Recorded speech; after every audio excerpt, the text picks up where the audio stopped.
Hello everyone, and welcome back to Canal Sidings Model Railway channel for video number 30, which is another update on the track laying progress at North Grove. What you can see is I have got as far as the end of that point, and I have laid and ballasted the crossing and the three-way there, and I've got the piece of track in that takes us to the cassette fiddle yard. Didn't manage to get any further than that, despite the fact that I hoped I would. The reason being that the vacuum cleaner that I use for sucking up the ballast, and if you want to see more of that, look at Canal Sidings video number 29 and 29A. But for those of you who've seen it already, you'll know how it works. That vacuum cleaner failed. I think the main switch has given up, but it's a bit of an odd looking thing, and I'm not sure I can replace it. I'll have to have a go at taking it apart, but I've ordered another one. Well, in fact it has now arrived, but I had to wait for that, and I've not managed to lay any more track since then. The track is powered by a couple of droppers that go in, where do they go? Here and here, and they're the only ones that go in there at the moment. So therefore the power goes as far as this rail here, where there's a insulated rail joiner. Sorry you couldn't see that, I'll just zoom it out a little. Right, the power goes as far as here, where there is an insulated rail joiner, and to the end of that track, and of course all the switch blades are powered because they're wired across as part of the construction of the point. However, none of the crossings, so this one and this one, are not powered at all, and beyond the crossings there is no power, so I can't take the loco any further. The reason that there's no power on the crossings is the very simple one that there are no point motors installed yet, therefore there are no micro switches to switch the power. But what I can do is I can bring a loco out from there. Well, I could if I could make it work. There we go. Pressing the wrong buttons on the controller. I can bring a loco out from there, and I can take it as far as the first crossing guaranteed, which is now about there. Any further than that and I could be in trouble. So I'll just reverse it and take it back the other way, and you can see that it's running in and out of the cassette fiddle yard, which we talked about in an earlier video, a much earlier video, probably about video 25 or 26. And just for people who haven't seen that video, this cassette system allows me, once the loco is on there, to pull it out and lift it away from the layout, and then I can install a new loco and bring that onto the layout. It's also possible to have an empty cassette and just store it away for when the next loco comes off. I've got several of those cassettes because I've built a lot, and I showed you how they worked on my Inglethwaite layout, which is what they were originally built for. I have simply used them on here, and in this space here I have a converter track.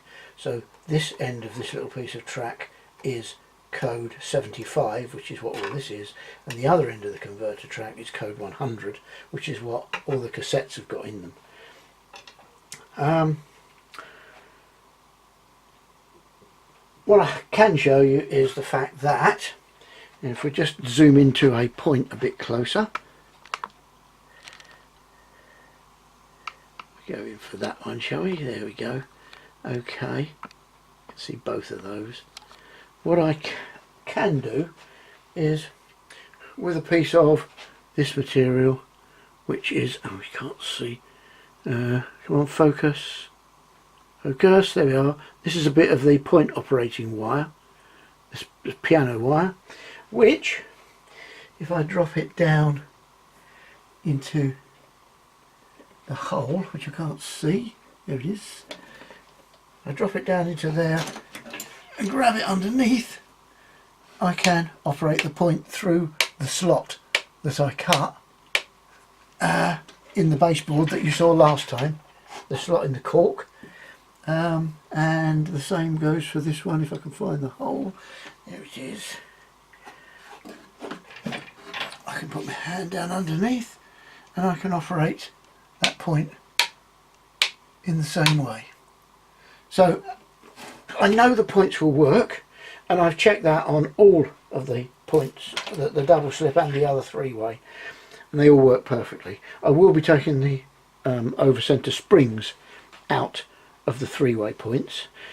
I've already removed them from the double slip because they're not removable after you've installed the track like they are on any other Pico point. So they're removed from the double slip, which is another reason why I wouldn't reliably be able to run a loco across a double slip. Okay, so that's as far as I've got with track laying. What I also have done, I'm just going to zoom you out again now, a little, not quite as far as that. What I've also done is I have made up some of the Merg servo brackets, which are here. Okay, they come like this. There are 6 in a pack. A little bit too far zoomed out. Yep, there are 6 in a pack. This pack I've actually already used one of, and I've knocked this one off to show you. And each bracket consists of the main bracket assembly, a small piece with a hole in it, sorry, not with a hole in it, yes, with a hole in it there, and a square on the end. That will ultimately have to be fitted into that hole there and pushed down so that the other end goes into that slot. They never fit first time. You have to file this out a little bit, but that's easy. You simply file the top. It's very, very forgiving, this material. And then the other part of it is one of these, which I'll knock one off the sprue. I haven't done it already. That's one of these pieces, which goes onto, it's the other side actually, sits on that pivot there. If I can show it to you, there's a hole there. A bolt goes through that and through this, and this can then pivot on that. The servo goes in there. Stupidly I didn't get a servo out, but I'll go find one now. I think they're just sat up here. I think that is my servos. Yes. Okay, easy enough to find a servo.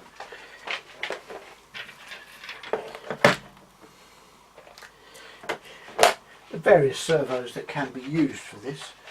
I use the Tower Pro 9Gs, and here is one. These are anything from about £4 down to about £1.25, depending on how you buy them, how many you buy them, and where you buy them from. But essentially they come with all of the bits and pieces that fit on the top and the screws to mount them. And what you do is you fit the shortest horn that comes with them, which will go like this. And the servo then, when you've got the other pieces on this, mounts in there like that. So I've just dropped it through there. The screws that come with the servo go through the back of it. One goes just into that lump and one goes into this piece.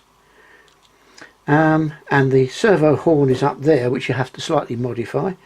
And then the end of the servo horn goes into that recess.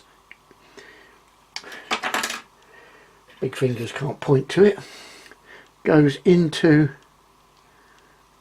that recess in the top there to operate the arm. And then, so I won't put the servo back on, once the arm is on there, as we showed before, sorry, I've got that the wrong way round. Yep, I have got that the wrong way round. Hang on. No, I haven't. It's my brain that's the wrong way round. Right, that will be on there like that, and through there, into that hole there. You bend this at right angles, you put it into that hole there, and then bend it at right angles. The other end of it goes through, if I can find the hole, where does it go through? God, it's hard work finding it on here. It really is quite hard work. Let me look at one that's built, because I'm having trouble from that direction seeing where it goes. Here's one in the true Blue Peter fashion that I made earlier. As you can see, the servo is mounted on the back. The arm is mounted here, pivoting. So I got the wrong end of the arm to pivot. That was the problem. The arm doesn't. The arm pivots that way round. I had it that way round. That was my problem. The arm pivots like this when the servo moves it and moves that. And then there's a micro switch here, which gets operated by this end. And the end of this metal wire is bent over and dropped into the hole in the end of that strange shaped piece that goes through that hole there. When it's installed on the board, it sits, let me get a baseboard. Here we have a piece of baseboard, a rather heavy piece of baseboard.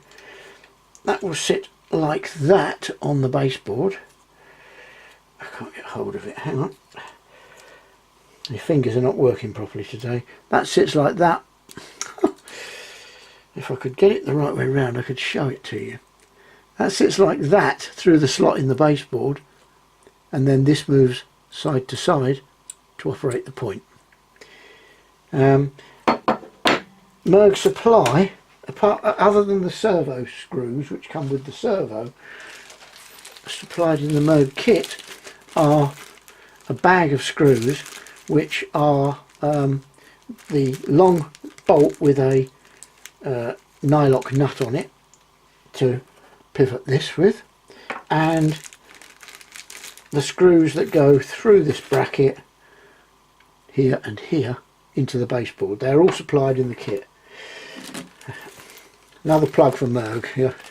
My channel is often plugged by Merg. If you want to know more about Merg, go to merg.org.uk, and Merg itself stands for the Model Electronic Railway Group.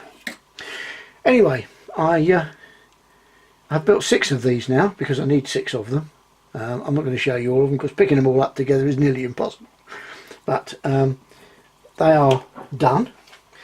And the other thing that I've been doing since the last video is making some of these. Get rid of that, which are the buffer stops that we need to go on North Grove. I have had to make 4 of them. I have chosen to use the LMS BR style because although that's not where it's set, these buffer stops lasted for a long time and were still in use. Well, there's probably still some of them in use today. They lasted that well.